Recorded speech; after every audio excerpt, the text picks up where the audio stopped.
Hello and welcome back to another episode of the Physiology of Endurance Running podcast. I'm Dan, joined by Owain. Owain, how are you doing today? I'm good. Yeah. How are you? Good. Yeah, good. Coming off podium 5K, not podium, Home Nations 5K.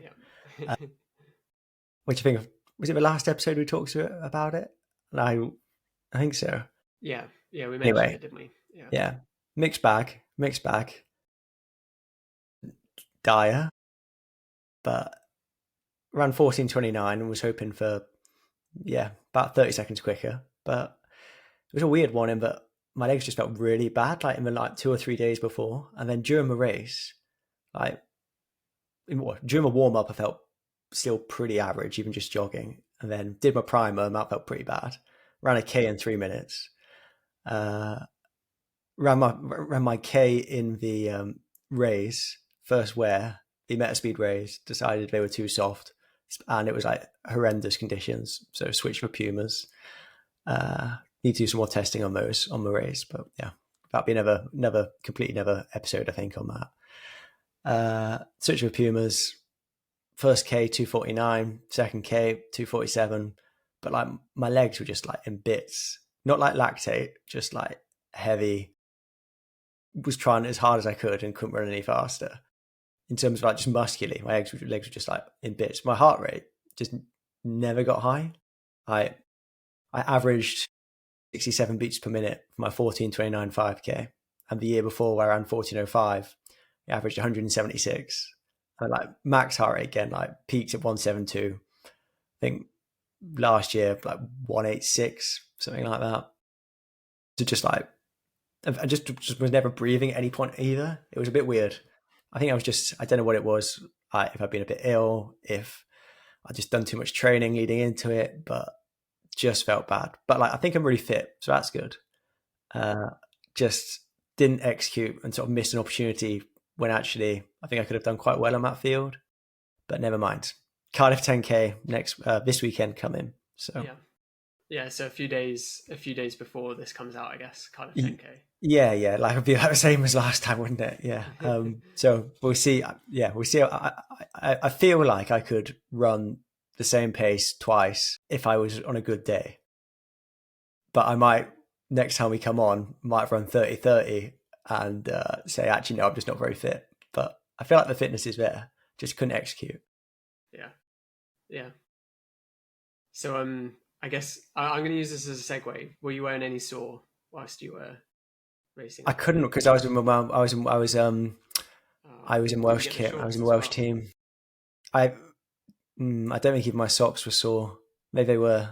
I might have had sore socks on, but sorry, that wasn't a great segue, was it? That's all right. No, it's okay because I was wearing full sore kit at the weekend, so I had my trail shorts on for a trail race, and they held up against actually some pretty bad like thorns and nettles and bracken. My You put legs were in torn up. those expensive shorts. You're going to get them Yeah, ripped and testing them. testing them. Yeah, well, they survived, obviously. They survived. My legs didn't. My legs below the shorts were torn to bits. Yeah, and then yeah, sore socks. I thought I looked good as well. Had a compliment on my Strava You did have a lot, about yeah, a the big compliment. Got a lot of likes on your Strava. I did yeah see about the white socks, white shoe combo. Which like, why would you do anything else? But on a trail race. yeah, of course. No, so yeah, the sore shorts I thought were really good, really really comfy throughout. I didn't have to carry any kit, which was nice. But no, enjoyed the sore shorts, and yeah, can really recommend them. Like, didn't have any issues. I did a 14K leg in a actually from on Sunday. That was on Sunday, wasn't it? It was pretty warm in the morning before it rained, and yeah, super comfy shorts. Yeah, held up against some overgrown trails, better than my skin did. Yeah, I can There you only go. recommend the sore trail shorts. Yeah, well, I mean, I wore them actually on the track, which is obviously their intended purpose. These fancy trail shorts. Yeah, I with wore them the on the track on with the Tuesday. elastic on the back. Yeah. And this is why I think I'm quite fit. And it was just like feeling bad on the day because I did.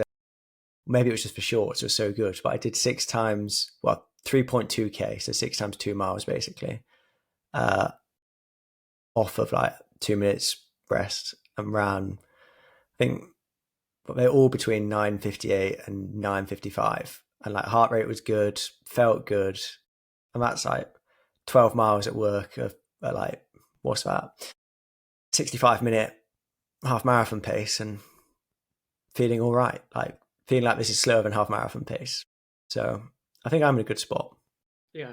But it Like, might just be the shorts are super, got that stretchy elastic in there to support your legs, and a bit compressive.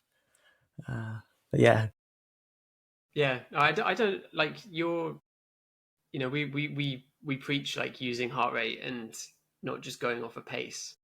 So I think if it's reflecting well, then you just sort of have to trust it sometimes, don't you? Like, yeah. Well, I always wear a heart rate monitor in a race because I like that sort of extra piece. Because it felt like during the race, I wasn't looking at the heart rate, but it felt like I just can't push anymore. My legs are, my breathing is completely fine. At no point was I ever breathing really hard.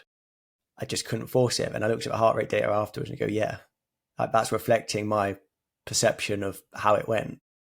I just couldn't actually operate at a high intensity on that day for whatever reason. Um, so it's nice to have that. yeah, yeah, it happens, doesn't it, as well? And you just keep ticking the right boxes in training, and Yeah, yeah, it'll click. Yeah, move on. yeah, not get too caught up on it. So we're doing a Q&A today, but we thought maybe we'll start with, we've done a bit of a running catch up, right? I guess brief life catch up as well. Because we've maybe alluded to the fact that both of our like work situations have changed a bit, but haven't actually ever, either of us, I don't think we've said what we're doing now. Um, We're Not going to that it's a share, are massive we? change, Our but personal life. yeah, I know. Yeah, how are you feeling, Dan? um, I'm fine. Yeah, yeah. Well, you've gone from unemployed to having a job, which that's exciting. yeah, yeah. So I am now an anatomy technician at Cardiff University, in the anatomy centre, which is a part of the university that teaches anatomy to like medical students, physios, dentistry students, um, and yeah, teching in there, which is cool. It's just a maternity cover, so yeah, it's a really, really, really nice little lab. Like, I really, really like the vibe and the atmosphere. But it also sort of lets me like figure out what's next, I think, because yeah, it's I think at all stages of sort of like your academic career, it's not particularly linear, is it? Like, you finish each stage and you're sort of like, oh, what do I do next? And like some people have already figured it out, and other people, um, yeah, it takes a bit of time and a bit of luck to sort of get to the next thing. Um, yeah, I mean the same would have been, although you were sort of straight into a job, but like the same after your PhD, right? You're sort of like, I was lucky there, but like after between my undergrad and my masters, I didn't know what I was going to do, and ended up signing up for a teaching assistant agency and was working in special needs schools, which was so far from what I did in my undergrad. I, but it was just something to do, which was quite rewarding, but meant I could pay my rent and find out what I wanted to do next, and then decided I wanted to do a master's, and then ended up going back to do the same teaching assistant stuff until I found my PhD. I think it's you're very lucky if you can just have a really nice flow of academic career progression. Doesn't often work like that, does it? no, no. And this is nice. It's still in like, yeah, there's problems in universities, but they're also pretty good to work for. Like, um, yeah, like generally quite a supportive and positive environment. So yeah, yeah, so that's what I'm doing. So yeah, I'm full time. So that's why I've gone from like, yeah, maybe making it out the door before 8 to sort of 6:30, 6:45 most days I'm out the door. Um, yeah, Earlier which I than think that, is a lot of the actually, time. yeah, and I'm quite liking it. Like, yeah, I'm a bit tired some days, but it's yeah, like I just have a structure, and then it doesn't matter how the session goes or how the run goes. Like, I have to jump on my bike and get into work. Um, I don't really mull over running, which is quite nice. Well, in some ways, I think it is nice in that if you're going to run, that if you're going to run today, you need to get up and get out and do it. You can't just put it off, and then something happens, you don't end up going. Like, that is your window. Yeah, yeah. But there is a documentary about our lab coming out in a few weeks, so possibly after that You I can talk a feature bit more.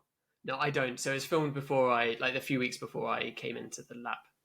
Um, but yeah. So potentially in a few weeks I can talk a bit more, or just yeah, I'll mention it on the podcast when it comes out. a Um, good documentary or a it's on highlighting bad practice no, documentary? it's a good one. Yeah, it's on the Yeah. BBC. Um, All right. Very yeah, good. That's all yeah. So right. yeah, Yeah. You're not in trouble with the HTA then. no, hopefully not. Maybe not at Cardiff Uni. Maybe at Cardiff Met. Yeah. Yeah. um, Yeah. yeah, So, no, yeah. Moving on to Cardiff Met, I guess my work situation has also changed. Unfortunately, all the universities are struggling at the minute, and Cardiff Met is definitely one of those. And so, my contract ended with them in when was it? June or July? July, was I it end of think. July? End of July. End of July.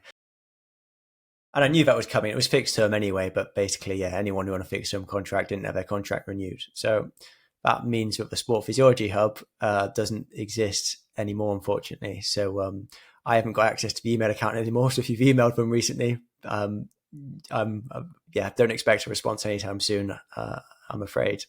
I don't think there's anyone manning that anymore, and I doubt the admin staff have got around to turning it off.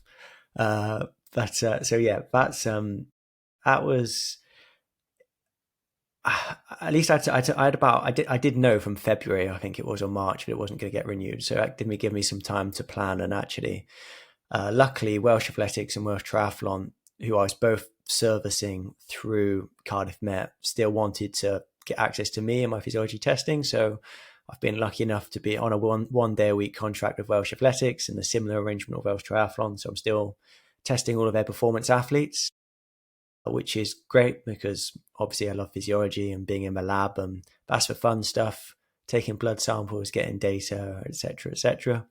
So I'm doing that, which is really cool. Still working with the same athletes and we have the same team, and hopefully have a bit more freedom there as well to be a bit more bespoke to performance athletes, which is great. And then alongside that, I'm coaching some of you lovely people, which is great. I've taken a few more of you, just a few more athletes on coaching. And I'm also working as a sports science and coaching consultant for another private company, which is great as well. So sort of juggling like 4 jobs, but it does mean I've got quite good flexibility. In contrast to Owain, I'm doing a lot of runs at 9 a.m., which is very nice, doing track We've sessions in the day. we've swapped. Yeah, we've swapped. So I've got a lot of flexibility, which is really, really nice. And I'm hoping that I can put that to use starting this block into Valencia. So yeah, a lot of changes, but all good actually. Yeah, yeah. Because I know when like when you found out, it was a bit like what's going to happen. Yeah, there's not a whole lot of sports science jobs out there, is there? And especially No, if you want to stay in South Wales, like we've got a house here. My son's just starting nursery and starting a Welsh school in September next year. So and yeah, Jemima's job is my wife's job. She's GP. It's actually very hard to move because she's still in training. So I'm sort of stuck with being in South Wales. I'm not stuck. I want to be in South Wales, but it does limit your options to opportunities. So I was, yeah, just all seemed to work out. So at one point, I didn't know what I was going to be doing. yeah, and I mean we've also ended up applying for like maybe 3 of the same jobs, I think, in the last few months. So yeah, There have been a few there's exciting things coming out, haven't there? But actually, yeah, yeah. For me, I was very lucky. It's all worked out, and not being fun employed for well, I wasn't fun employed. I went straight from one thing into the next, which is the dream. So yeah, all good. Exciting stuff, some exciting projects, more flexibility for running and for family and all that stuff. So yeah, feeling very lucky.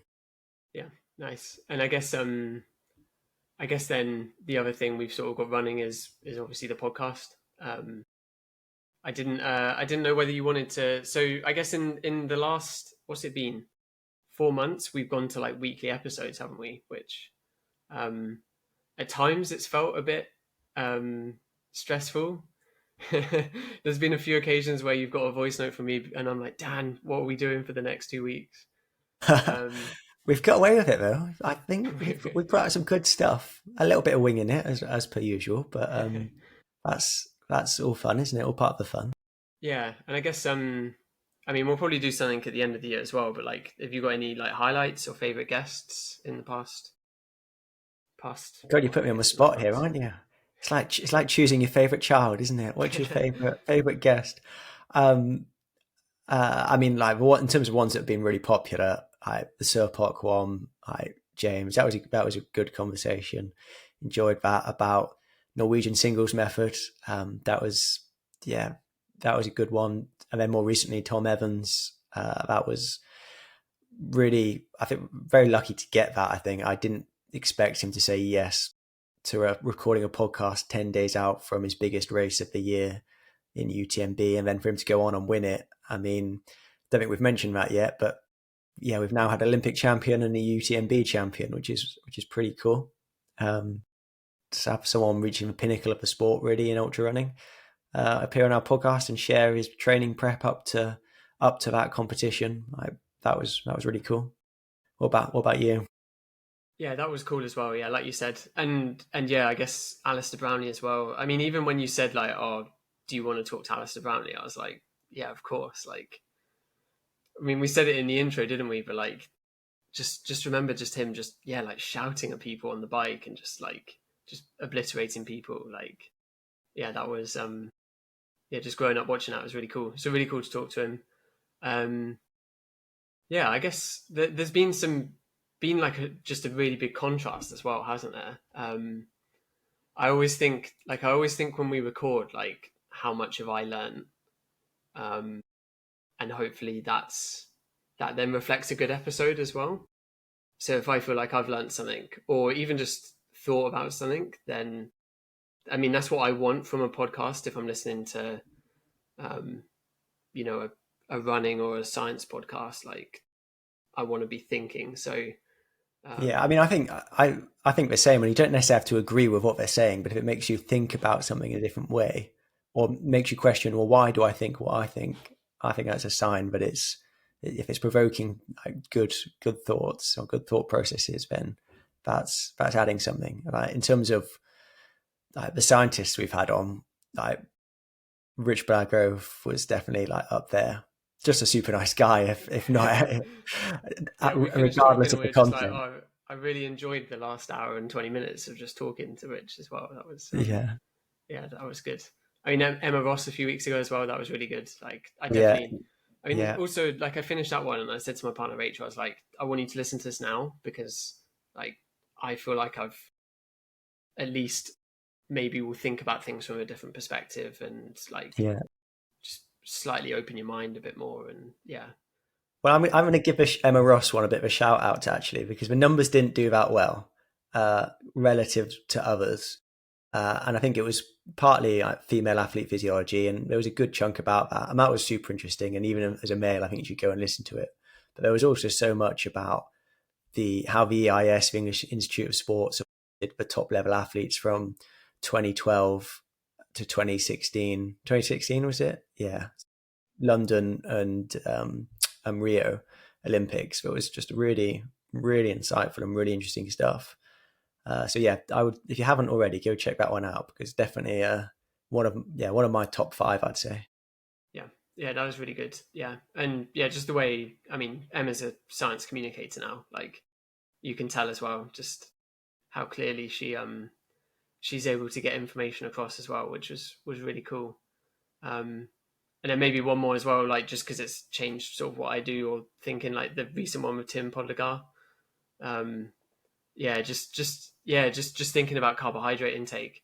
Um, yeah, and even just talking with a friend today who's a cyclist and just saying like even just where he was mentioning about yeah like on an easy stage like yeah like a cyclist could yeah smash 120 grams an hour but that's actually impacting the carbohydrate intake for the rest of the day which like you I don't know maybe it's just a trap I've fallen into or it's something that a lot of people do but you think of them as quite distinct like you have your pre-running food intake and then your running food intake and then your post but they all are contributing to the same like total energy intake um, which you don't really or at least I haven't considered. So No, I who agree. I knows? think, yeah, because there's been so much shouting about carbohydrates, and I went into that podcast, into that recording, thinking this is going to be a good conversation, but I'm not going to learn anything new here.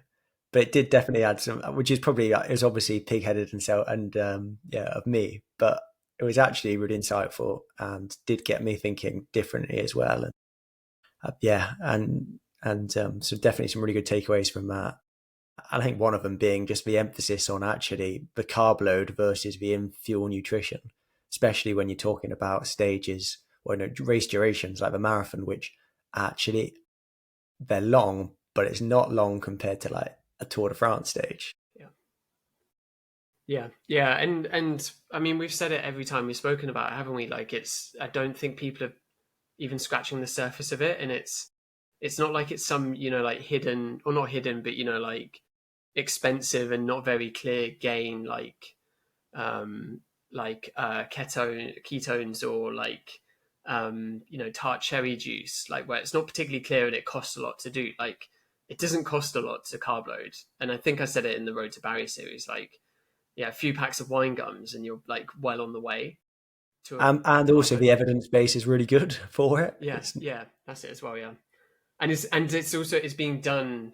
I guess in the same with the priming. And actually, I thought that like before podium and like we've always said, like that priming one is one where like we'll have people come and say to us like, oh, like I'm doing that now, like I like it. But then it's also like there is also people that I know listen to this, but then don't, and then have a rubbish race. And it's like, but there's loads of free information out there. Like, you know, it's not hidden behind a cost or behind yeah, actually no evidence base. It's some of it's quite clear as well. Um, and it was kind of nice because like he obviously like has worked with like making gels and stuff. Like he could have just been like, oh yeah, just buy this gel, but like no, it's like just get your carb load right and the rest of it falls into place. yeah, Yeah, yeah, definitely, definitely.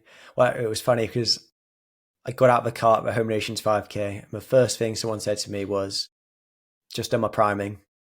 very Didn't nice. didn't know him, hadn't met him before, but yeah, just recognised me, just done my priming, ready to go.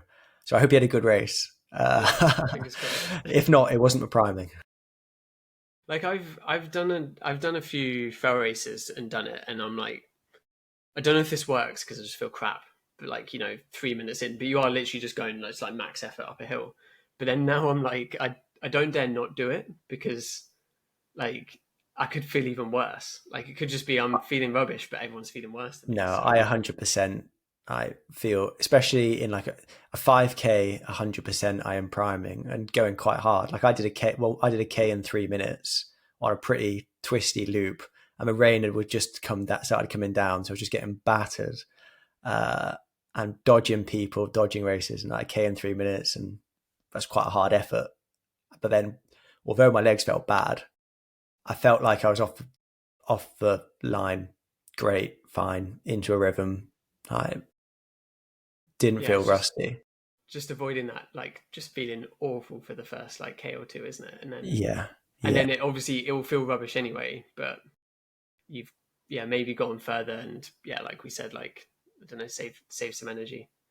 Um, I guess final thing with the podcast is I guess sort of briefly like what's coming up um, in the next few months. Um, so I mean we've both said, haven't we? Like we're both doing Valencia Marathon, um, which is that 13, 12, 13 from the time of something recording, like maybe that. 14 weeks. Um, yeah, 13 weeks. however long, 13 weeks. And yeah, we had a couple of questions. Like Brent asked about a Road to series. So yeah, we're gonna do Road to Valencia. Do we want to say that we will have a third host, or should we Well, I leave think we that as should a just leave them surprise? hanging for now, should Yeah. we? Okay. So So yeah, so it won't three, just be it won't yeah, just be us two. But no, we think an interesting, a really interesting third host as well. Um, I don't know if we want to give a making clue. making their marathon debut. Yeah, Yeah, marathon debut. They use a lot of physiology in their training as well. We'll leave it at that. Yeah, We'll see. no So more yeah, spoilers. Yeah, so yeah, three of us building towards Valencia. We're going to start in a couple of weeks. Is that right? 12 weeks out?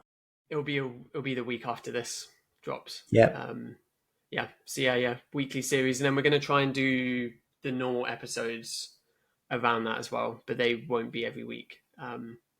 There will be podcasts every week, but it will be Road to Valencia every week, and then another episode Yeah, so fitting you're around it actually when going we to get can. more of us if that's what you want. So yeah, weekly Road to Valencia, then hopefully a couple of times a month get out another episode with guests, most likely because you've had enough of our voices by then. Uh, Yeah, yeah, yeah, yeah. And I guess maybe for me, last thing on the podcast, like there was a few suggestions about episodes. Um, Owen on Insta, I think he's asked a few times about a juvenile development podcast. Like we are definitely keen to do that one. Um, I think we've I have a guest actually in mind. yeah So yeah it's just finding the right guest who we think we can really do it justice, mm. and sometimes I it is a bit tricky getting people on. I think the thing I was going to say is like if anyone's listening who's like a researcher or is doing a PhD in something that's related or knows someone that's doing research, like we're more than happy to like talk to anyone. Like it generally ends up being an interesting conversation. So yeah, like feel free to reach out to us as well. Like we'll at least yeah have a chat and see if it's worth recording. So yeah, yeah, maybe we'll get a couple of interesting people Yeah, coming no, on as yeah, well. as I said, yeah, definitely good to get some more people on, and if anyone wants to volunteer themselves, then yeah, fantastic, or volunteer a friend. Yeah. Um, do you want to Cool. talk about what we've got? Any other episodes we've got coming up, or should we Um, just or should we I just think keep that hidden for now as well? yeah, I think dive into the questions. It might become obvious with some of the questions, but Yeah, yeah. cool. Um, Where do you want to start us off? I think this the top one because we sort of answered it. But so this is from Nick on Insta, and he asked, "Did we always want to be physiologists slash sports scientists during our undergrads, or did we want to do something else?" Um, you sort of mentioned what you did between your undergrads and your masters, but Yeah, well, I don't see, mind I going think first then. yeah, If you, yeah, yeah. go for it. Sorry, I've always just taken away your No, lines no, there. no. No, I mean, I applied to do medicine at uni. Got the grades, didn't get any offers, basically because I hadn't done enough work experience, I think and hope. But then actually ended up doing biomedical sciences at Cardiff University. I had the option then to go on into a graduate entry to medicine scheme because I did well in my first year. Signed up to do that, thought about it for a couple of days, decided of actually talking to the medics who I did know in university that I don't think I really fancy doing that. And now I've absolutely got no regrets with doing medicine. My wife's GP. It sounds like the hardest job ever. And everyone wants a piece of you, and you've got not enough time, and you're overworked and paid well, but not well enough for the amount of work you do, and so much of it's unpaid. Different rant, but I'm about to go down there, so I'll leave that one. But anyway, yeah, biomedical science, Cardiff Uni. Didn't love it, to be honest. Cellular. I like stuff a bit bigger scale, like heart, lungs, muscles. Great. Sodium gated ion channels, which composed most of my final year. Not that interesting. Not that interesting, and very hard to relate to. But yeah, so it was only after that I went into the masters in at Cardiff Met in exercise physiology, and then was pretty sure, yeah, I want to do something in physiology, and yeah, I guess the rest is history.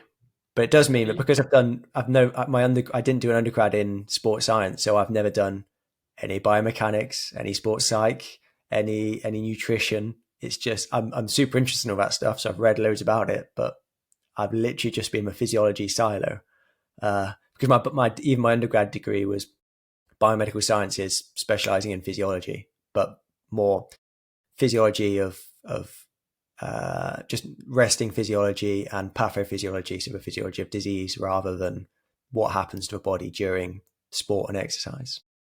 So yeah, pretty early on, I realised that physiology was what I wanted to do.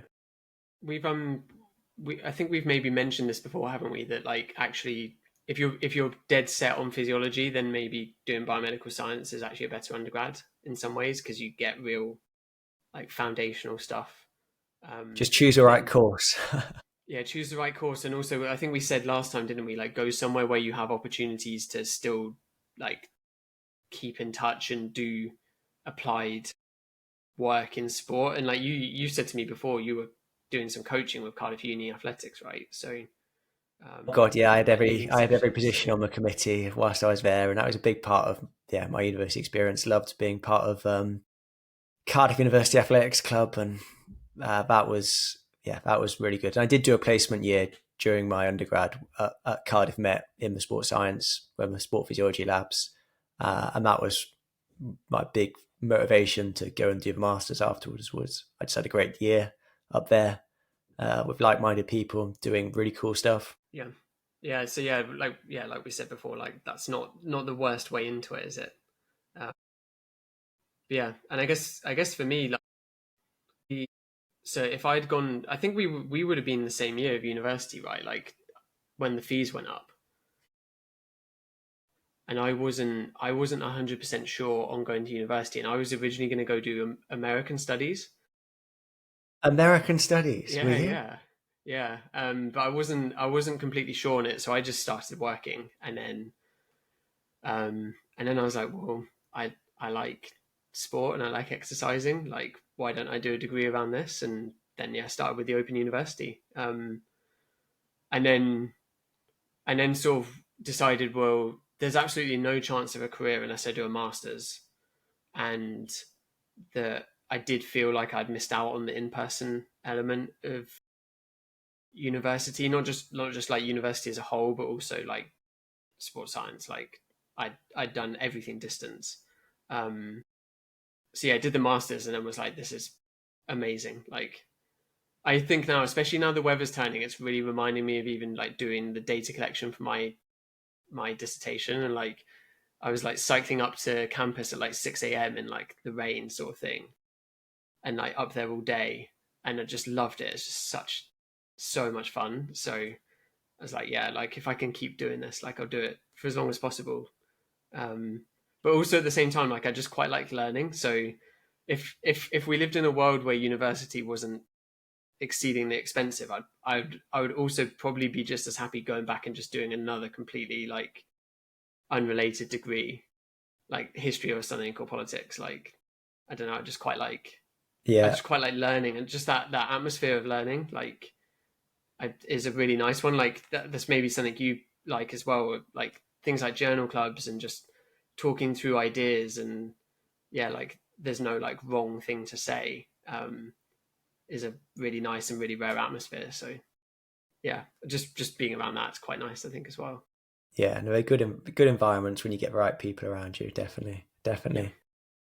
yeah. So I guess yeah, neither of us really set out to do it, but I don't know. I think the thing is, there's so many people at the bottom of the pyramid in terms of like going into an undergraduate degree that like I don't know. Not to say that you maybe shouldn't go in thinking you're definitely going to be a sports scientist, but it's just really hard to do. Yeah, like I don't know. I don't know if that's the best approach, but yeah, like It's a I funny don't know. I old world. No, guess no one ever, very few people, as I was saying earlier, follow a really neat career pathway where they go, right, I'm going to do undergrad, master's, PhD, straight into a job, the same job that I wanted to do back when I was doing an undergrad.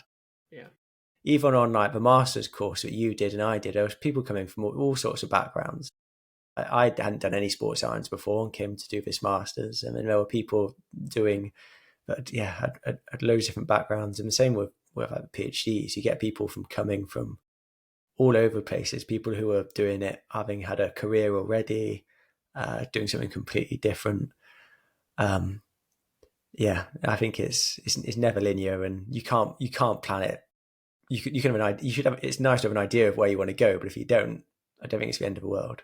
yeah, yeah, yeah. Just do something you enjoy. Yeah, if you're sitting there writing something that you don't like it's not going to be very good.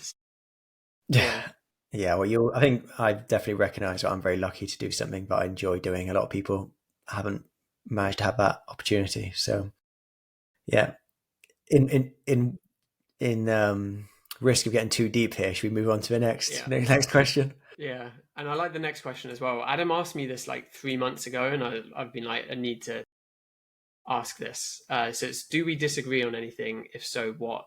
And so I think Adam is mainly asking about like sports science, but I know like first disagreement is if I mention cricket on here. I just I did it during the bicarb episode, and I just saw you and I think Andy as well, Andy Sparks, both looked at me being like, "Why are you bringing up cricket?" Well, why would you ever bring up cricket? it's, it's a fantastic Yeah, pastime. if you say so. Uh, what about sports science then and coaching? What do you reckon? I don't think there's much. I think we really briefly mentioned this question, and we're like, it's really like it's I don't know the fine sort of details, like even in terms of like not to spoil it, but like how we're training for Valencia, like we're both trying to push our thresholds up as much as possible at the moment, and then we'll bring in some more like marathon specific, but that's like durability focused training. And I think we both probably pretty much agree that like yeah, doing lots of work between LT1 and LT2 is probably the best way to train most of the time. Um, yeah, I don't know. I don't know. What do you think? Is there much? No, I don't think there's much we disagree on. I think it is more just the nuance around things, really. Like I'm going through your training peaks now of the athletes you coach, and they're doing quite similar stuff to the things that I give my athletes, which probably makes sense. We probably hang out with each other too much and talk to each other too much, and they're heavily influenced by each other. Uh, I reckon I'm in terms of like prescription we give to our athletes. I reckon I give people sometimes a bit more intensity than you, and I 100% agree that like LT1 to LT2 stuff is where you should be doing most of your training. And if I've got a physiological profile which really like screams at me, yeah, your thresholds are really poor, your top end's not is not your limiting factor, then yeah, I will really go heavy on that threshold stuff and almost at the exclusion of everything else apart from some strides. But I think sometimes that can be taken a bit extreme, and I think it is good to have a bit of a mixture of all of the intensity zones within a program. And I think you probably agree with me there. Yeah, But I think yeah, I give more intensity than you, but yeah. not by very much. It's finding. I think it's finding the like sustainable ways to give that to Yeah. people as well, which is maybe part of the challenge. And um, yeah, maybe also just reflects like different experience levels of like coaching people. You've had a few more months Yeah, of and yeah, I think I've my starting point with a new athlete, which obviously yours are going to be newer athletes. You haven't been working for them as long. Is always to right. Let's find something that you can do every week, and then progress it from there and see how you yeah, respond. yeah, Uh, yeah, yeah. and Which I think there's yeah definitely is individual variability though. Like some people, when I put myself in that camp, really can get away with hardly doing anything above like LT2. Whereas others, I've gone through a lot of my athletes are marathon runners, but there are a few that they've been doing a track season, and it's one of what you are learning as you go along, especially with like something like so. How would you say it? So something structured like a track season where you've got distinct phases to your training cycle. Um, you do some athletes need more intensity than others, especially when you're talking about events like the 15, 3K, 5K. Uh, the marathon, I think, is a bit more straightforward to coach. Everyone is obviously going to need to work on their endurance in the most basic level. But um, yeah, I think I've underplayed it on the intensity, which is probably my own biases coming into it. yeah, yeah. That's always that's going to be the disagreement, isn't it? It's going to be our biases and how they I guess surface.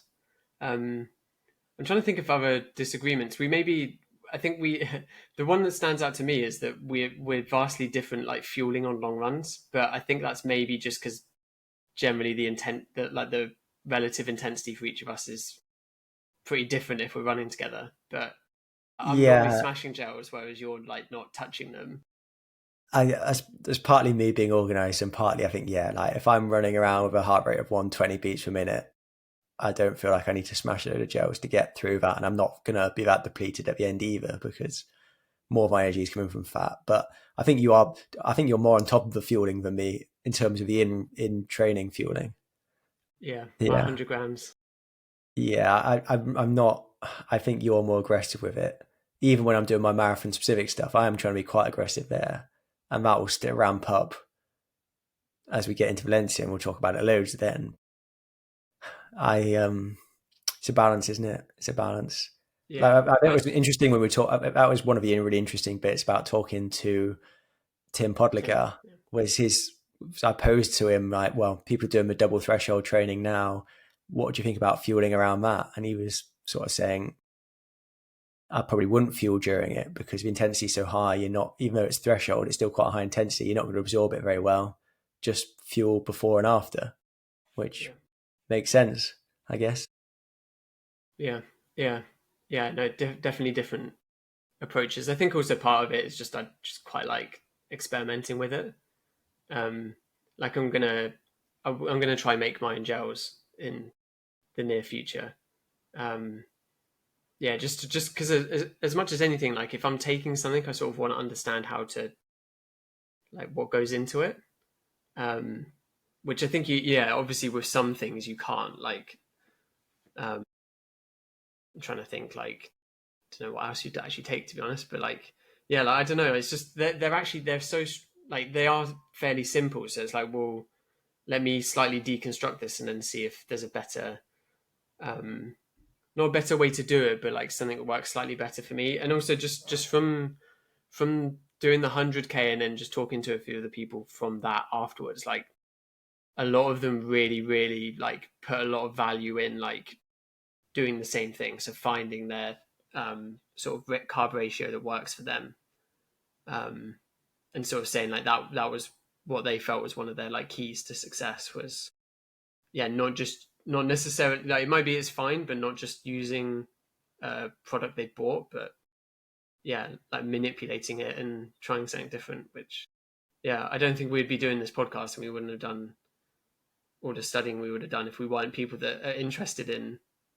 manipulating something and seeing what happens. Yeah, and it's cheaper. So much cheaper. So yeah, uh, as long as you have a good set of scales, it's cheaper. yeah, yeah. All right. Uh, Carl then from Instagram. Differences between treadmill and outdoor running. I hear he's put like stimulus like slash like the stimulus on running economy, but I think in general, just in differences between treadmill and outdoor running. I mean, it's a really tricky one, isn't it? Because there's just so many variables. And when with the athletes that I work with, I say a lot of them do use the treadmill. I think the treadmill is a great tool, but I just say ignore what the paces are on the treadmill. There's just so many factors there. Like, is your treadmill calibrated? What's the environmental conditions like? If it's 20 degrees in your gym, then and you've got no fans on you, the heat buildup is going to be massive. So instead of thinking about the pace, go actually, what's my RPE like? How am I feeling? What's my heart rate doing? Is it stable? If I'm trying to do a threshold session, which I think that's where treadmills are most useful in controlling exercise intensity and training intensity, um, and using it that way, and just ignoring the speed because what what you're trying to get out of that session, you're not trying to run as fast as you can. You're trying to optimize the stimulus, which normally means controlling the intensity. And for me, just as an ego thing, it's so much easier to go. I disassociate from kilometer an hour speeds. I know what they are in minute miles and minute k's because I spend my whole life in the lab going, right, this is 19k an hour, this is 505 a mile, this is 309 a k. So I know what they are, but I'm not as emotionally attached to kilometers an hour as I am to minute k's or minute miles. So it becomes again easier to just go to just focus on what's the purpose of that session. Yeah, yeah, exactly. Yeah, like that's exactly why I use it, and yeah, again, why a few of the people I'm coaching are using them a bit more. Yeah, it's controlling because you know you run a 5 minute rep, and the pace like if you don't touch the speed, the pace is consistent, and you do see that really nice like sort of heart rate response, but over the course of the rep, rather than like if I go and run outside, like even if I'm trying to be controlled. if I'm saying like, okay, I don't want my heart rate to go above 170, it will be close to 170 like a minute in. Whereas on the treadmill, it's a few minutes in. It's just way more like controlled across the whole rep, which I think is good. Yeah, for controlling the stimulus, but um, I think yeah, like you said, you need to just take your own treadmill uniquely. Like yeah, like you said, the conditions. Like I'm in my garage with no fan, so um, yeah, like it does. I know roughly where I need to put the speed, but it will always vary each Yeah, session. yeah, To yeah. get and you're sort of like what you're setting the session as like, what do I, for me, what do I want my heart rate to be doing? Sort of a couple of reps in, and then you know halfway through, and then the sort of final quarter, and I generally have a pretty good feel. And yeah, I think for most people the difference between indoor and outdoor is minute.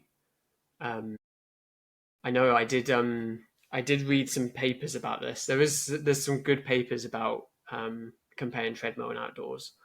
Um, I know that physiologically, like the VO2 response is the same indoor and outdoor. Um, it was lactate was a little bit higher indoor, but then you do have slightly different like muscle loading patterns, so it might be that slight change. I mean, I would say actually differences like I know the first like month I was doing both my sessions on the treadmill for the first like month and a half of this job. Um, and I had a grumbly Achilles for like most of that, which I'm pretty certain is a sort of a nuance of using the treadmill is you maybe load your Achilles a little bit more. Were you on Um, a gradient as well? I was on like zero point 0.5, Okay, so not so much. Yeah, yeah. But just sort of manage it.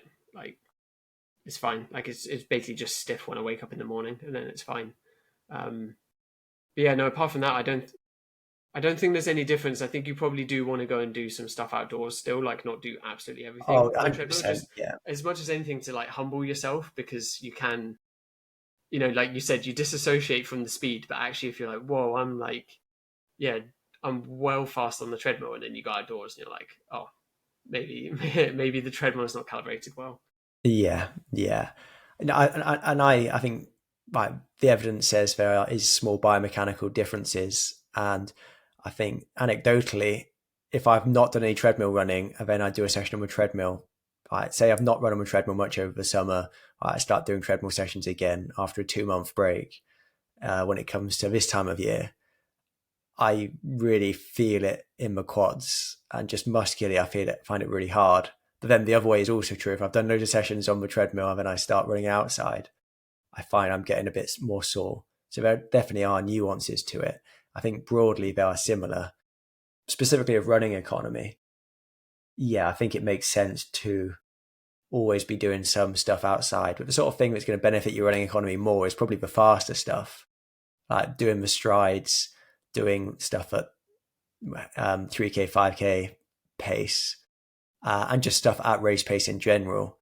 Whatever it is you're building towards, doing the last prep outside, but like your specific sessions outside makes sense. Like if I'm getting ready for a marathon, there's no way I'm doing 5 times 5K on the treadmill off a K steady because that would be psychologically really, really hard, but also it's not specific to the demands. Like equally, if I'm prepping for a 5K, probably not going to get the most out of myself by doing 5 times 3 minutes at race pace on a treadmill. Even though it's tempting because you could literally just set the speed to what you want it to be and then just sit on and hold on for dear life. It's not specific, is it? Yeah, yeah. I guess yeah. Just don't do everything in one way. Like mix it up a bit if you Yeah. can. There might be But I practical think reasons. I think they're a great tool. As long as you're not doing exclusively treadmill, I think they're a great tool. Just for general training, um, in terms of like threshold stuff, I think that is their best place. Like threshold training, like easy runs, do it wherever you like, as long as they're not all outside, not all on the treadmill. Um, but yeah, I think definitely I see their biggest value in both threshold sessions between LT1 and LT2. Just have so much control. Really make sure you don't overdo it. And then you can, once you learn your equipment and your body and where you should start off in terms of the speed, you can really just track your own progress over time. And it's great. It's great. Yeah, Big fan of my treadmill. me too. So next one is from Pete Ryder from Insta, but Pete's a bit of a fell running legend as well. Um, so he asked, "What's the most valuable training metric if we could only choose to see one during a run?" So, well, the example he gives is like people posting average heart rate for runs, like, but that doesn't necessarily reflect the entire effort. Um, and he's asking, is there, if we could choose one thing, what would we choose? We could maybe like go hypothetical, like the technology exists, and then like practically, maybe I or mean, would it both just be heart rate?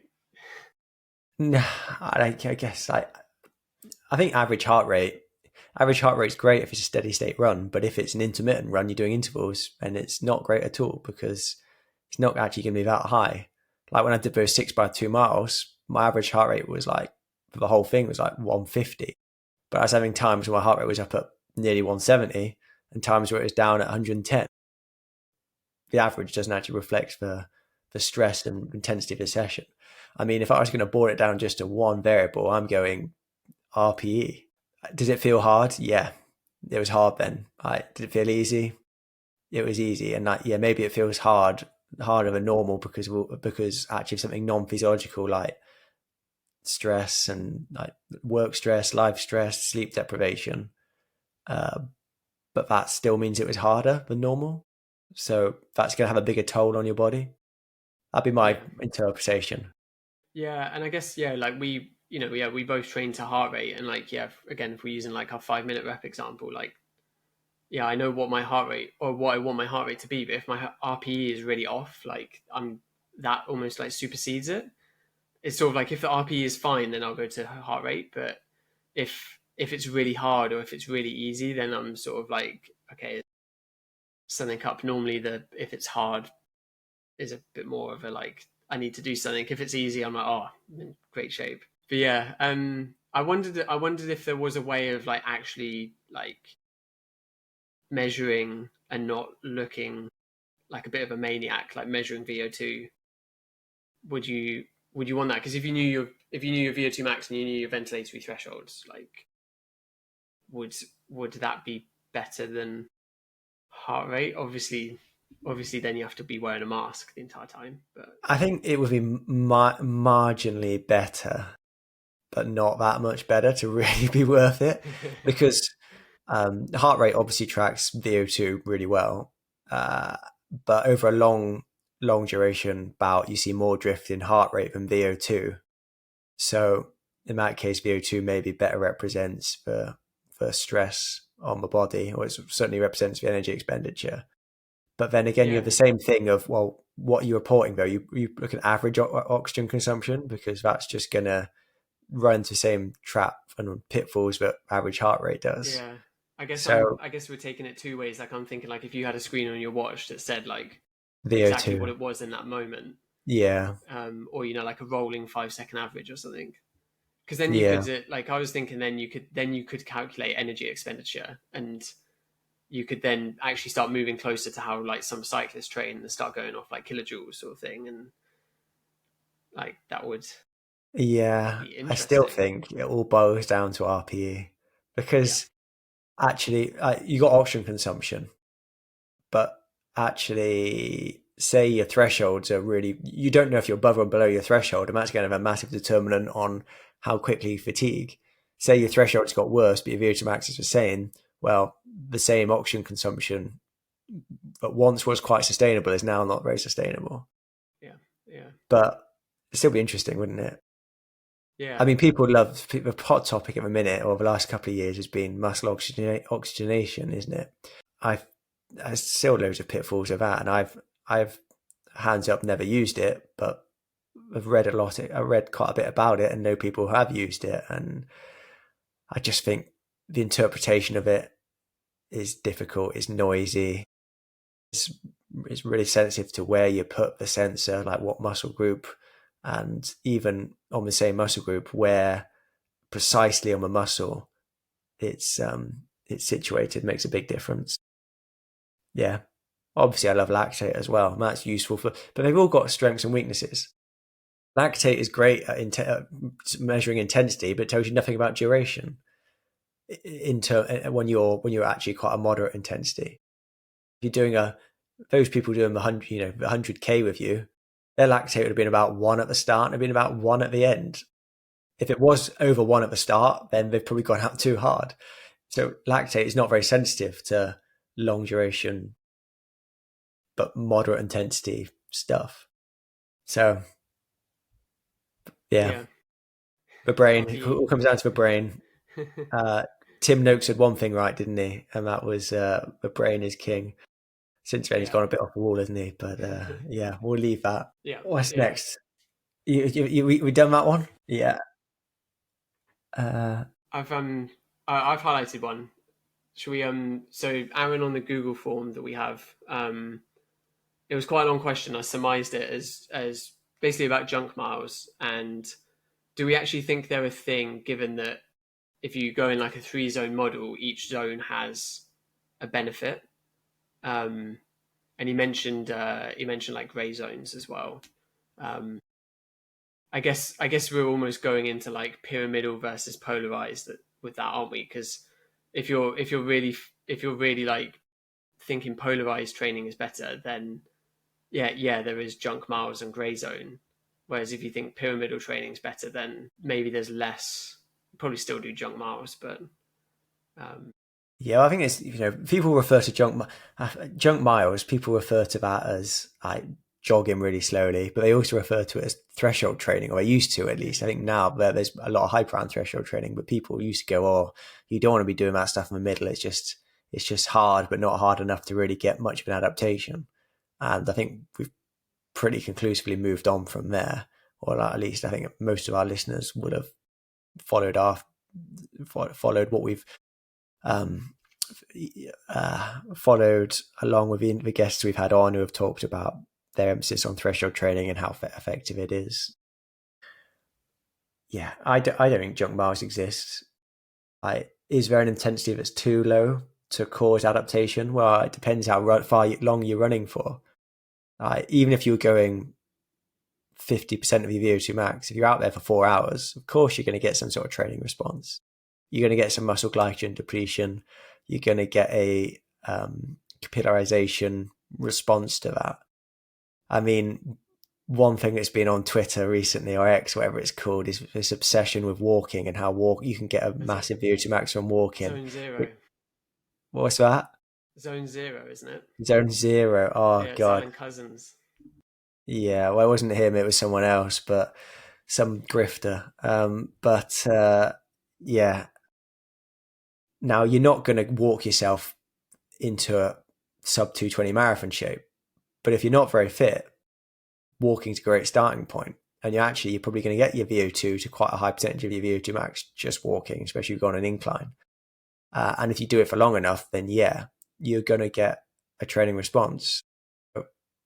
There's always this interaction between intensity and duration. So I think even if you go really low intensity, if you're doing enough, if you're going long enough, then yeah, you're going to get a benefit. I guess the question then is, what it comes into efficiency. Like, do you want to be out there for 5 hours if you're running at, you're power walking at 40% of your VO2 max? Then well, that's probably not the most optimal way to train, even if you would get benefit from it.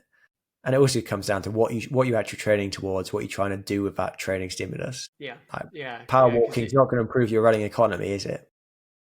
no, and yeah, like you said, in terms of efficiency, like yeah, you could go and run 6 times a day, and yeah, you'll probably get fitter, but you're probably also not going to have a great recovery from that training. So like it would have some benefit, but you could probably get fitter in a less or in a shorter period of time by like yeah, not doing some of those miles. Um, I yeah, mean, thinking back to like my work as a practitioner, and especially when the Sport Physiology Hub was open and I was seeing people from all walks of life, all sorts of performance levels, I don't think I ever told anybody you need to run your easy runs a bit faster. Mm. Maybe like once or twice I said, well, if you feel all right, you could probably run them a little bit faster because you're going along at 6 minute K pace and your LT1's actually at about 4:30 a K pace. And yeah, maybe you could get bit more benefit from running a little bit faster. But the majority of the time, I don't think people aren't running too hard. They're running not running too easy. Sorry, Yeah. they are. The bias is definitely towards running too hard. Yeah, so I guess maybe there are junk miles where actually everything that you're doing is sort of very compressed into, not very distributed, like it's all just around the same area. So I don't know, I'm trying to pick numbers off the top of my head. Like if you're saying your easy runs are like in the 4:30s, but then your intervals are like in the 4:15s, like so there's a tiny split between them, Yeah, then yeah, there may be actually there is some, well, not very efficient miles in there where actually if you slightly slowed down, there would be a yeah. bit Well, better I think, benefit. and then again, though, like it gets into terminology, doesn't it? Like that's junk training, rubbish training, but Yeah, you're probably still getting a bit of benefit from each one of those sessions. It's just you haven't structured your week very well to allow you to hit the intensities you need on your harder days, which there's no disagreement. You need some intensity in your program, but you also need lots of volume. You can only do high volume or good volume if your intensity is reasonably low. So yeah, that's my standpoint. No such thing as junk miles. Probably less optimal and more optimal training setups, but you're going to get a bit of benefit from everything. Everything. And it also depends on what you're trying to actually achieve with that training as well. You're not going to improve your VO2 max by running at 60% of your VO2 max unless you're actually already, unless you're starting at a very low, you've got a very low training history. But yeah, it's still going to give you benefits. yeah, yeah. Agree. Nice. Looking, what should we go for Consulting the next? list. Yeah, just having a little look through. Raising heart rate. So this is from Eric from Instagram. Raising heart rate during cross training by doing it as a heat session? Question mark. Should heart rate be the guide for cross training? And I think this is really common in that people are injured for the first time ever. They go on a bike or a cross trainer, and we just can't get the heart rate up or not to the same level where they're running. And this is where you go. This is where you go dial into your RP and go, this is feeling really hard, even though my heart rate says it's easy. Well, if it feels hard, it is hard. You're not going to be trained. You're not trained in that modality. Your heart rate zones are going to be way lower cycling if you're normally a runner.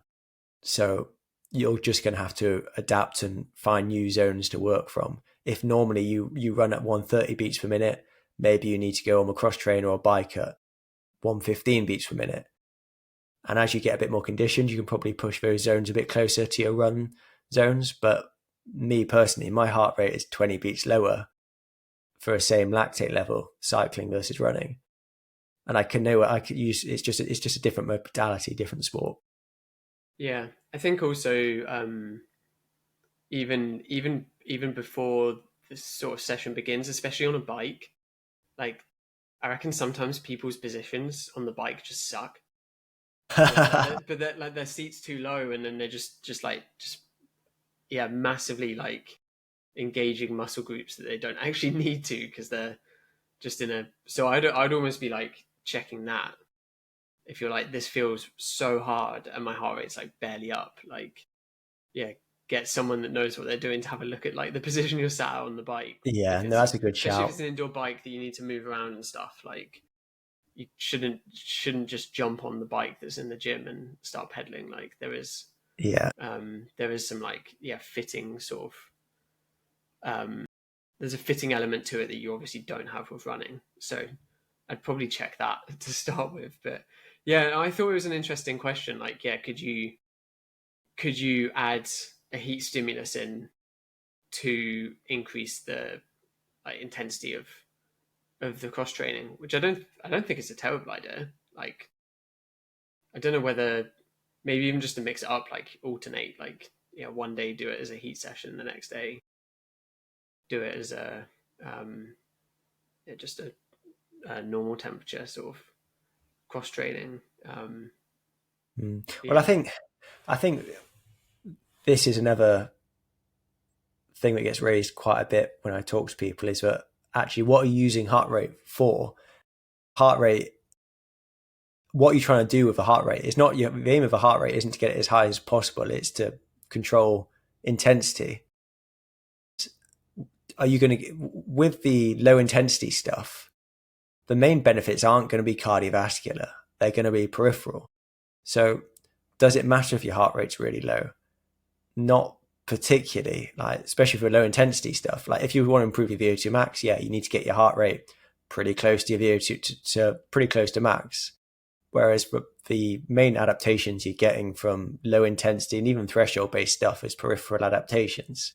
So if your heart rate's not that high, it doesn't matter because the actual benefits you're going to get are capillarization of a muscle, increase in mitochondrial content, and increase the mitochondrial function rather than actually anything that's related to the heart at all in any way. You might get some increased blood volume, especially if it's hot, and that might indirectly help your cardiovascular system, but it's not the main outcome. Heart rate's just there to control intensity. do you reckon maybe then where we said heart rate is a good, well, a useful guide when running, like actually something like muscle oxygenation might be more useful because you're seeing what's happening peripherally for these Yeah, settings. or just lactate. Yeah, I think heart rate and lactate are really nice in combo because heart rate is a really good measure of cardiovascular stress. Lactate's a really good marker of peripheral stress. If you've got both of them together, then you know how much each system is being stressed. A muscle oxygenation is just another way to look at the same thing as lactate. I just love lactate. It's just the best way to do it. I'm sure there are yeah, definitely people who say no, muscle oxygenation is better, but we've got a much better evidence base for lactate versus muscle oxygenation, yeah. and I think it's more sensitive. I guess yeah, I guess I'm thinking about it in terms of like what you could reasonably do at a public gym. That's true. Yeah, Yeah, that is true. yeah. But So yeah, yeah, maybe I guess to answer Eric's question, like maybe yeah, keep like don't worry about the heart rate being low for that cross training, but then like also add in heat training if you want, you know, as a as its own thing, you know, do some passive heat activation at the same time. I think heat is good, definitely something good to do. And if you are wanting to go after more VO2 max adaptations, and you're getting peripherally, you just can't get your heart rate that high because of peripheral limitations. You're just having too much muscular soreness. Then yeah, adding some heat to that's going to help. But if you're not after those VO2 max adaptations, then I would just like how out of 10, how hard does your easy runs normally feel? 2 or 3? Try and just match that on the bike or cross trainer instead. Yeah, yeah, that sounds good. Should we do time, looking at time, should we do Yeah, one more? We've got let's loads of do questions we yeah, haven't let's got do through. one of the trail ones and then maybe one or two fun ones. Okay. I'll go with Lewis, although Max asked a fairly similar question. So Lewis, he ran a good leg in the relay race I did at the weekend. Lewis is a pretty decent trail runner as well. He asked the importance of different physiological determinants in trail and fell running. Does one have any more significance? Um, and I think he also asked how they sort of relate to like the different elements in terms of like if you're running downhill, do they change importance or yeah? Um, I'd say they're probably still going to be similar. I'm always I don't know where my head is in terms of like running economy.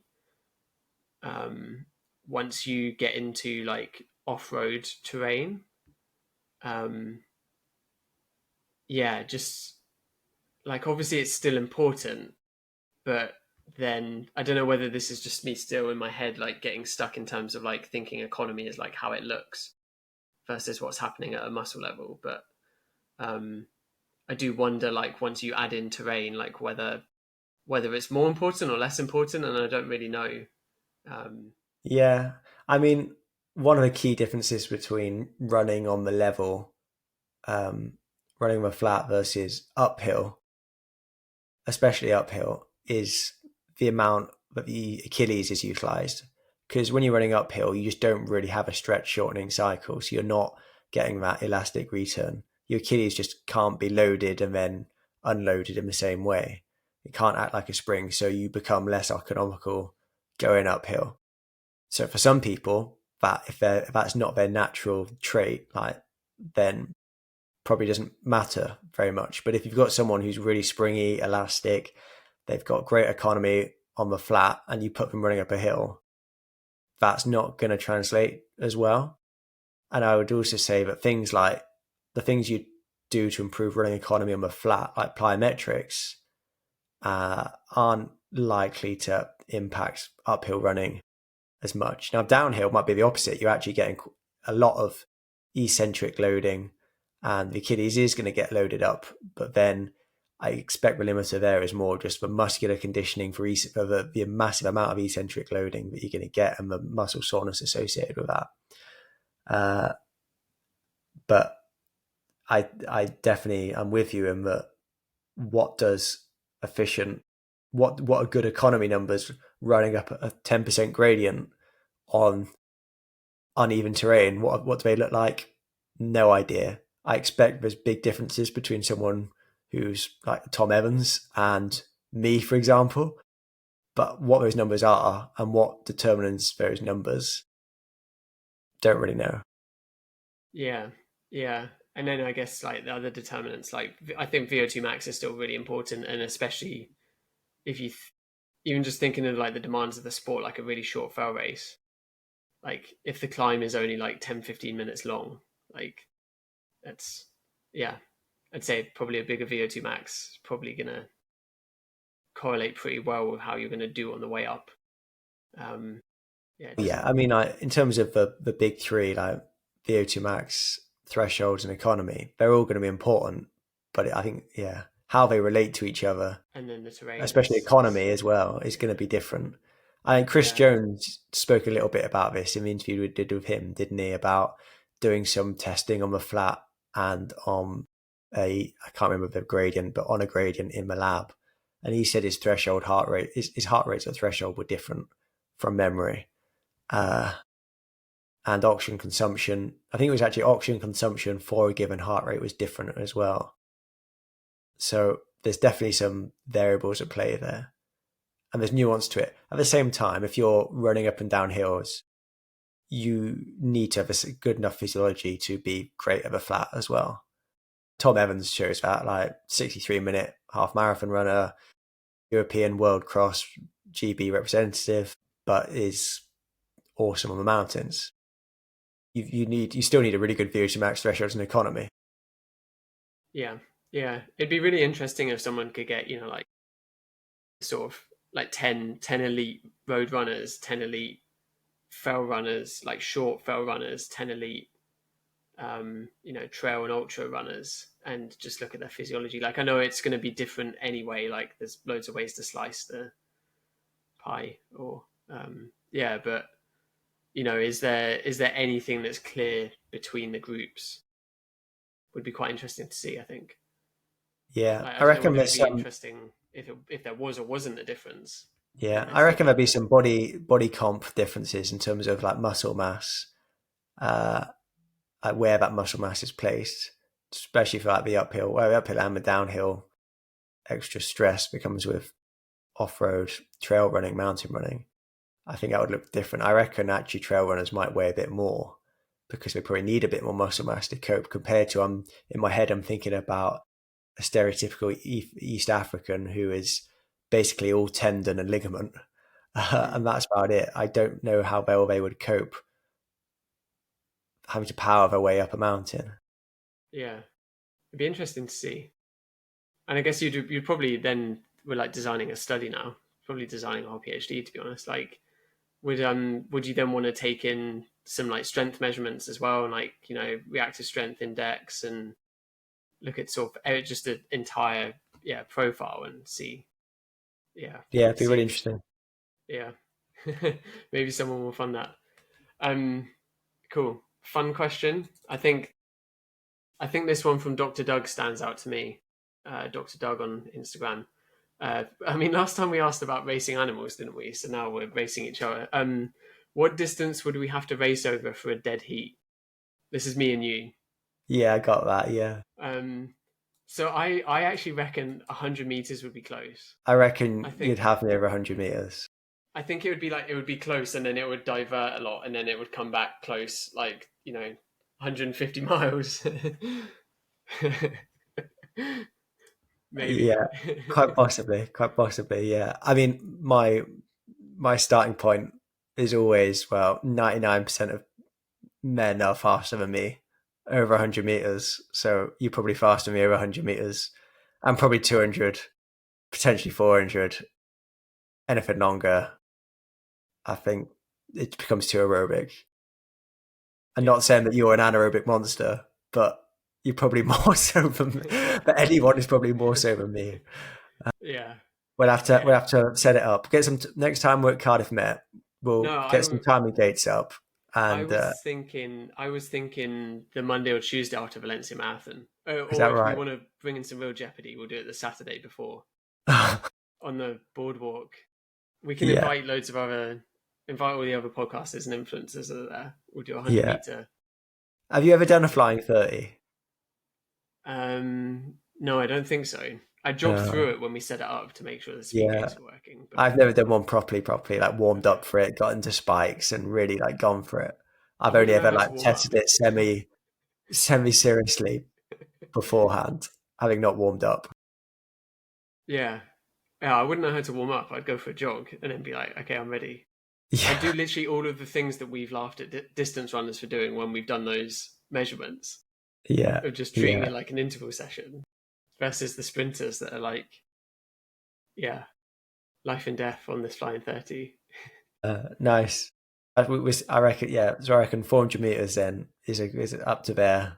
Yeah. You're gonna beat me, and then if we do, Well, it's going to be close. yeah. Then what? Then 150 miles is it? 24 hours. It's gonna be close Yeah, I think again. pushing on for that. 7 days. Like, That's a classic race distance, yeah, isn't it? you've hinted at a move to long ultras, so Yeah, I'm not talking that long. I'm not talking anything past 24 hours. 100% not. yeah, If sleep deprivation gets into it, I'm not interested. yeah, yeah. That's just a different. It's a different sport. It's a different sport. Different sport. Uh, Any more from you, or is this you? If you asked this question here, yeah, I have, yeah, what's on my running playlist? yeah. So you mentioned it on Strava, this running Uh, playlist. I haven't actually got my watch on, otherwise I'd tell you. Do you want to know? I've got, uh, wait a minute, let me get my Spotify up. Maybe we should I've publish got, this. I've got three podcasts, Yeah, Inside Running podcasts, obviously, Coffee Club and Real Science of Sport podcast. so And then that's a I have, strong three. that's it, yeah, they're pretty much the only three I listen to. And then I've got two playlists. One is Dire Straits, big Nice. fan of Okay. Dire Straits. And one of them is, what's the other one? I can't remember. Give me 1 second. The Lumineers radio. So it's like country stuff, American. I can't remember what else comes up on it. Let's have a look. Yeah, because you said country, and I was like, are you like? Do you mean like actual like country music? No, not really. I guess no. Like more like I don't know. Is it modern? We're clearly not music people. Like more I'm not a modern music country person at all. music. I don't know how the categories work. I'm a big fan of Johnny Cash though. So he's is he more country? I don't know. Yeah, I don't know. I don't know. Should know this. I was going to go do American studies. Yeah, you obviously chose the right career, not doing that, didn't you? Yeah, that's currently my limited. I normally listen to podcasts, to be honest. Uh, until then, I only listen switch to music when they finish, and I haven't updated it ever. So it's just they're my two options: Dire Yeah, Straits and Lumineers. nice. I guess last question. I didn't put it on the thing, but I like it as a question when I hear it. What are you reading at the moment? Oh God, I'm really bad at reading, and I've had the same book for like a year. Uh, you're gonna have to bear with me whilst I really get it, because I can't even remember the No, name. that's all right. Shall I say what I'm You reading whilst you go? you say what you're reading. Yeah, so I've started working through the John le Carre books, which are like the uh I've completely forgotten the guy's name now, but they're the basis of like Tinker Tailor Soldier Spy. So sort of classic, um, yeah, like spy novels, which are pretty good. I would recommend. Yeah, here he is now with his book. So what you're reading? I was saying John le Carre. So like I started with The Spy That Came In From the Cold, which is like I think quite a classic. But then I'm going back through the series now. So that's like Tinker Tailor Soldier Spy, the film. Yeah, yeah, yeah. I love a factual book. Uh, Obviously, I do like fiction as well. I used to read loads of fiction, but I haven't got time for reading these days. But at the minute, I'm reading Nexus by uh, Yuval Noah Harari. I'm butchered that pronunciation, but he wrote *Sapiens*, which is a really good book, just about, um, I guess, evolution and how we've become to be what we are. This one is about. I've literally done the first chapter, but it's about networks, information sharing. It's a bit of the same uh, vibes as *Sapiens*, but with the communication information slant on it, going all the way back from when we were, Homo habilis and like pre-Homo sapiens to what it means now in the age of AI, etc. Uh, and it's a thick book. Yeah, that's a big Uh, book. yeah, but so far it's good. And one Nice. of my resolutions, mid-year resolutions, is to try and read more. Yeah, I normally set out trying to do like 52 books in a year, like one a week, but then I just derail myself with like a huge like nonfiction book. Yeah, so that normally happens normally early in the year as well, but I do when I can. I 52 like to. books a year. Yeah, I think the best I've done is like 30 odd, I mean, that's but pretty good going. I can't remember. I used to read loads as a teenager, but these days, you just I need re- you need a bit of time and like being able to stop doing stuff, and yeah, yeah, before bed. That's what I'm going to try and do before bed. yeah, yeah, But nice. Cool. We'll leave it there for now. I guess we'll probably do another one at the end of the year. But yeah, I guess yeah, thanks as always for listening. Thanks for the support the last few months. And yeah, I guess it's gonna be weird to change of vibe in the next week, but looking forward to yeah, it. yeah, extra guest, bonus guest, I know. Yeah, exciting.